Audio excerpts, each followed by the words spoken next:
காய்கறி அவியல் எப்படி செய்கிறது அப்படின்னு பார்ப்போம். தேவையான பொருட்கள்லாம் என்னன்னு பார்த்தீங்கன்னா, முதல்ல உருளைக்கிழங்கு, வாழைக்காய் ரெண்டையும் வெட்டி வச்சுருக்கேன், நீள நீளமாக வெட்டி வச்சுருக்கேன்.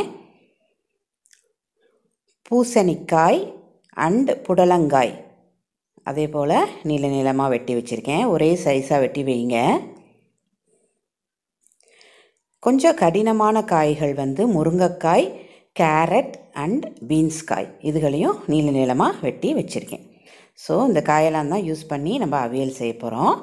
இது தவிர தேவையான பொருள் என்னன்னு பார்த்தீங்கன்னா, தயிர் நல்ல கெட்டி தயிர் 100 கிராம் எடுத்துக்கங்க.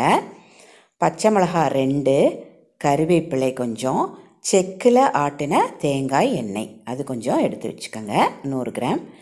இது அரைக்க வேண்டியது தேங்காய், சீரகம் அண்ட் பச்சை மிளகாய் 3 இதெல்லாம் அரைக்கிறதுக்கு தேவையான பொருட்கள். ஸோ இதை